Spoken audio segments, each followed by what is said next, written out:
Selamat datang kembali di kelas Desain Fundamentals. Setelah kalian mempelajari tentang elemen-elemen pada desain bersama dengan Mas Waditya, sekarang kalian akan belajar tentang layout dan komposisi bersama saya, Gatot Pamungkas.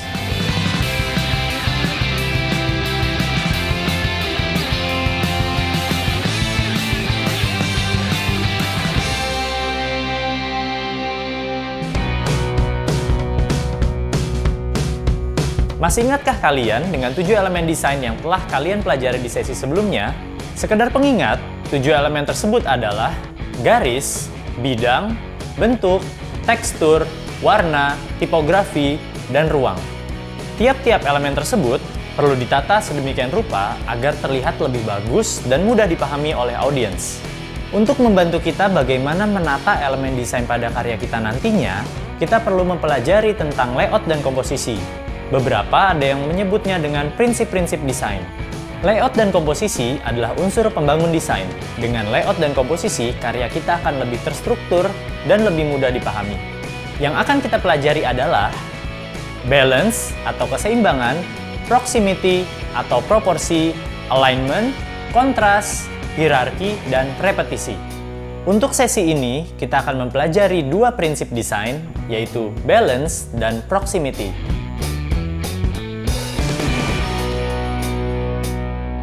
Balance adalah pemerataan bobot visual yang sama atau seimbang. Keseimbangan dapat dipengaruhi oleh banyak hal, termasuk warna, ukuran, jumlah, dan space. Ada 2 pendekatan dasar untuk menyeimbangkan tiap elemen pada desain kita, yaitu simetris dan asimetris. Keseimbangan simetris menempatkan objek pada titik di mana ruang dalam satu halaman itu terlihat seimbang. Ini seperti jika kita membelah suatu desain dari tengah, maka akan ditemukan bobot visual yang sama antara satu sisi dengan sisi yang lain.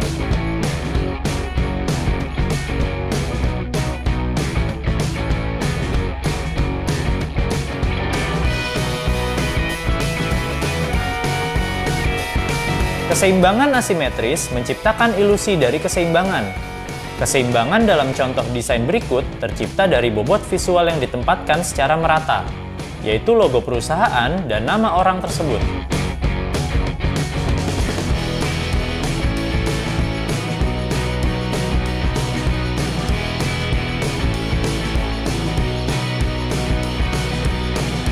Banyak desainer dan fotografer yang menggunakan teknik keseimbangan yang disebut dengan rule of third dalam mengaplikasikan prinsip keseimbangan pada karyanya. Kita bisa membayangkan area layout desain dibagi menjadi 3x3. Point of interest gambar ditempatkan pada salah satu garis imajiner tadi. Dengan demikian, kita telah menciptakan keseimbangan visual dengan sisa ruang yang ada.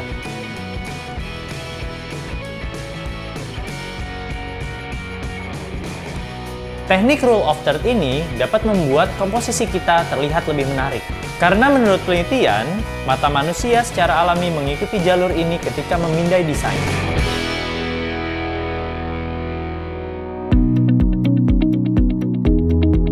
Proximity adalah segala sesuatu tentang menggunakan space atau ruang untuk menunjukkan hubungan visual dalam konten yang kita buat.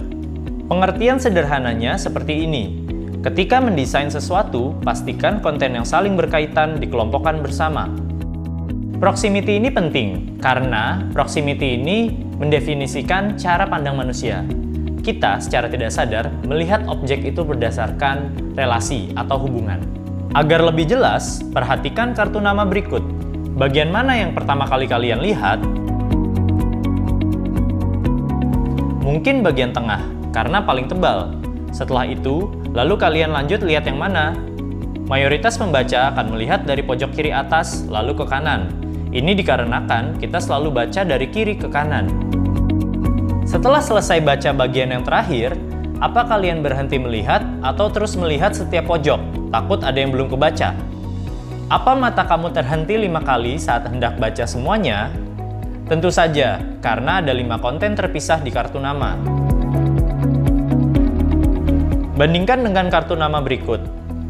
Sekarang, apakah kalian bingung harus mulai dari mana? Setelah baca bagian awal, mata kalian bergerak kemana? Lebih mudah untuk dipahami kan? Apa yang terjadi di sini dapat dijelaskan oleh prinsip proximity. Ketika beberapa objek berada berdekatan, mereka bukan menjadi objek yang terpisah, melainkan mereka menjadi satu kesatuan unit visual.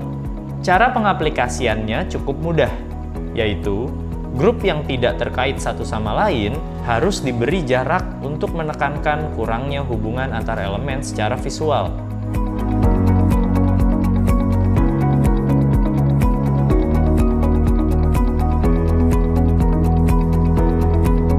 Contoh lainnya ada pada website berikut.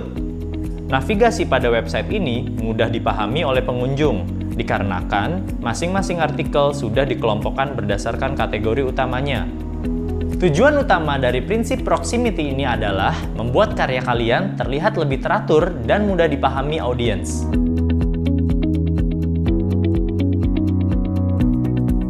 Sekarang, saya akan mencontohkan untuk membuat poster safety driving dengan menggunakan prinsip balance dan proximity. Di sini, saya menggunakan aplikasi Adobe Illustrator.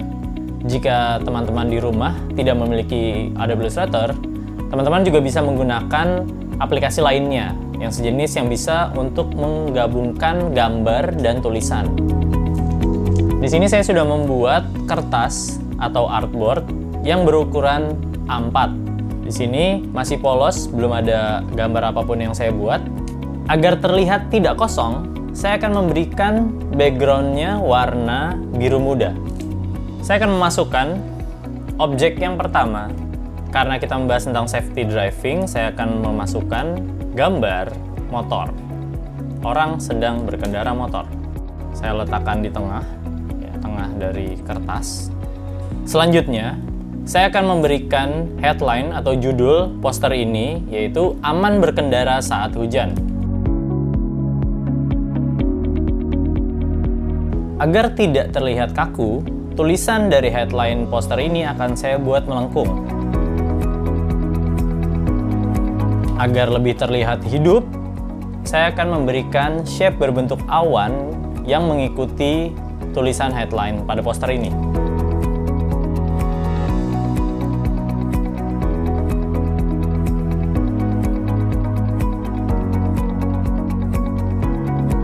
Selanjutnya, saya akan memberikan tekstur tetesan hujan pada poster ini agar terkesan lebih hidup lagi.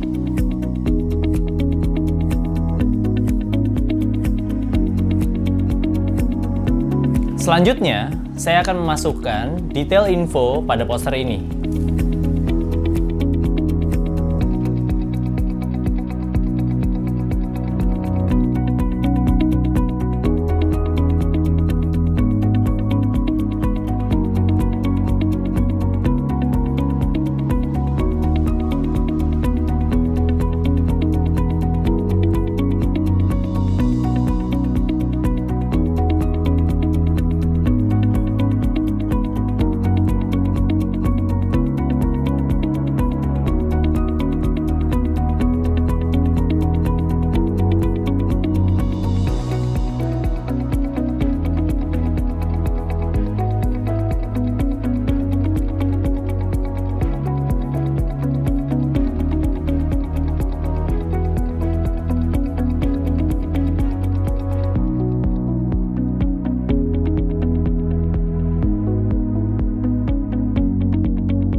Berikut sudah saya praktekkan untuk proses pembuatan poster dengan penerapan prinsip balance dan proximity.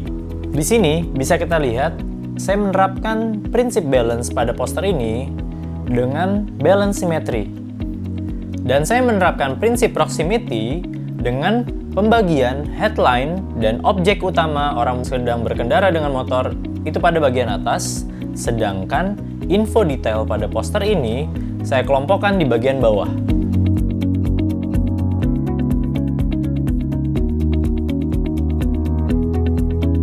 Tugas kalian di sesi ini adalah silahkan membuat poster dengan penerapan prinsip balance dan proximity yang bertema berkendara aman saat mudik. Kalian bebas untuk menggunakan software apapun, bisa dengan laptop, komputer, ataupun gambar manual. Silahkan berkreasi sebebas mungkin. Selamat berkarya!